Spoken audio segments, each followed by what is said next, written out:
Hey YouTube, it's Faith the Poet. I had some extra time, so I figured I would record a few more laid back, I guess more like chillin' type of poems where, it's not necessarily a performance piece, but it could be.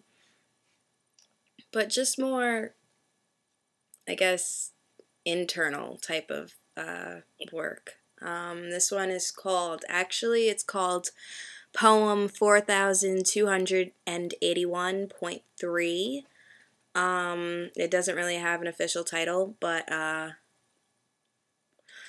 it's just about, like, I struggle with self-injury, and the little rustling that you hear in the background is my dog. She's weird. Anyway, it's just about my struggle with self-injury, and just my feelings on it and how I feel like it's, like, fucked me over every time. Penny, stop! And how it's, like, fucked me over every time in every single, situation that I've ever tried to put myself in, good or bad. It's always fucked it up. Alright, so this is called, Poem 4281.3. And I have to read it because I haven't memorized it. Anyway. We weren't best friends, and we weren't incredibly close. I'd only begun explaining myself when he stopped me, said they made him feel nervous, uncomfortable. It was a nice friendship while it lasted, but he hasn't called me since that day. I think we're finished. And it makes me feel sad, so sad, that, I've lost another friend over this. It wins all the time. It determines everything. And it wasn't just him. There were others who couldn't or wouldn't deal. Those friends who maintained that I was stronger than this and doomed relationships because no one wanted to be with a person like me. People who thought I should just get over it, who couldn't understand how I could do this to myself and wondered how I had let myself get so bad. Awkward stares, awkward moments when a bare arm or leg or ankle was seen. Flinches when people realized what was really going on. My skin tells a tale of rivers and valleys and cold, salty sea storms and tears and hurt and everything else. It's become a public record of sorts. And it's not just him, it's everything. The looks, the questions, the judgments, all the people who can't fit me in amongst the sane because they assume I'm crazy. And worst of all, it highlights what I have done to me. I made this mess. This is my fault. Most of the time I can fool myself into thinking I'm not that out of control. I seem to have a skewed perspective. However, tonight, it's all too clear, sharp, almost painful. These scars are ugly and they brand me crazy, and it's a label I'll never be able to shake. I've cut myself into a corner, and I'll be dealing with the consequences of it for the rest of my life. My worst enemy, myself. Yep, that's about my struggle with self-injury. It runs deep, man. It runs really fucking deep, and it's just unfortunate that I think it's become like a popular type of thing to do now. When I started cutting myself, I was like 11. I didn't even know like what it was.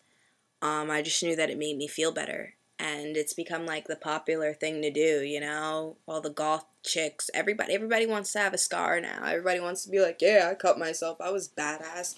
You're not fucking badass, you're just escaping your emotions. And you know what? I can say that because I still fucking do it from time to time. And I know that I'm doing it, and that's why I can say it, because I know what the fuck I'm doing. I know what I'm doing. I know I'm harming myself in the long run, and I know that I'm just making like a temporary fix. I know that, and I'm trying to overcome that. But, I think it gets a really bad rap, and I think everyone thinks everyone who cuts themselves is suicidal and all that shit, and like, it has nothing to do with suicide. In fact, a lot of the times I cut myself as opposed to killing myself because I still needed some type of release. I still wanted to escape, and that was how I found my escape. When I didn't have any like narcotics or any drugs, I would cut myself, you know? Or I would starve myself, or I would binge and purge. Like, I think a lot of self-destructive habits. I think a lot of people who are quote unquote normal don't necessarily understand where people get these self-destructive habits from, and they just think that they're just a completely negative thing, when in reality a lot of the self-destructive habits that a lot of self-destructive people have are what keeps them going.